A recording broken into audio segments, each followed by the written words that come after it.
வணக்கம். உங்களோடு பேசிக் கொண்டிருப்பவர் உங்கள் அன்பின் முனைவர் ரத்னமாலா புரூஸ். நாம் எதிர்பார்த்து காத்திருந்த தேர்தல் நாள் வந்தாச்சு. நம்மளோட தமிழ்நாட்டுல நடக்கக்கூடிய இந்த தேர்தல் அப்படிங்கிறது சாதாரண விஷயம் கிடையாதுங்க. அது நம்முடைய ஜனநாயகத்தின் உயிர் மூச்சு அப்படின்னு சொல்லலாம். இன்னைக்கு காலையில 7 மணில இருந்து சாயங்காலம் 6 மணி வரைக்கும் நாம் வாக்களிக்கலாம். மறந்துடாதீங்க, நம் ஓட்டு நம் உரிமை, நம்முடைய பொறுப்பு. நம்ம ஒவ்வொருத்தருடைய வாக்கும் ரொம்ப ரொம்ப முக்கியமானதுங்க. ஏன்னா நம்முடைய எதிர்காலத்தை நிர்ணயிக்கக்கூடிய சக்தி அந்த வாக்குக்கு இருக்கு.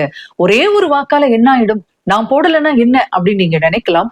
ஆனா வரலாறு என்ன சொல்லுது தெரியுங்களா? ஒரே ஒரு வாக்கு ஒரு நாட்டின் பாதையையே மாற்றி அமைக்கக்கூடிய சக்தி வாய்ந்தது அப்படின்னு தான் வரலாறு சொல்லுது. அதனால உங்களோட வாக்க ரொம்ப எளிதா எடுத்துக்காதீங்க. வாக்களிக்கிறது அப்படிங்கிறது நம்முடைய உரிமை மட்டும் கிடையாது, அது நம்முடைய பொறுப்பு. அதே போல நாம் தேர்ந்தெடுக்கக்கூடிய நபர்கள் அடுத்த 5 ஆண்டு காலத்துக்கு நம்முடைய எதிர்காலத்தையும் நம்முடைய குழந்தைகளின் எதிர்காலத்தையும் தீர்மானிப்பவர்களாக இருப்பார்கள். அதனால ரொம்ப கவனம் தேவை. அதனால இன்னைக்கு வாக்களிக்கும் போது பணமோ பரிசோ ஜாதியோ மதமோ நம்மள பாதிக்க கூடாது. யார் வந்தா எனக்கு என்ன அப்படின்னு சொல்லிட்டு வாக்களிக்காம இருந்தோம் அப்படின்னு சொன்னா தவறான நபர்களை தேர்ந்தெடுப்பதற்கு நாமே துணை போனதாக அமைந்துவிடும். அதனால பணத்தை நினைக்காதீங்க, பரிசு நினைக்காதீங்க, யாரோ சொன்னாங்க அப்படின்னு நினைக்காதீங்க.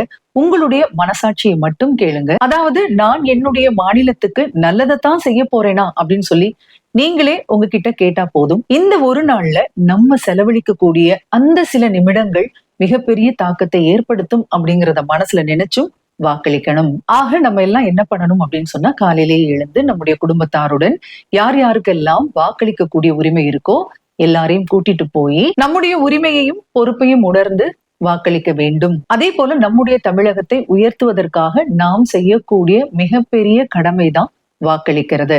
நம்முடைய அந்த ஒரு வாக்கு, நம்முடைய அந்த ஒரு நல்ல முடிவு நம்முடைய தமிழ்நாட்டை உயர்த்தட்டும், மென்மேலும் அது வளர்ச்சி பெற்று இந்திய மாநிலங்களிலேயே முதல் மாநிலமாக திகழட்டும் அப்படின்னு சொல்லிட்டு வாழ்த்துக்களோடு நிறைவு செய்யறேன். வணக்கம்.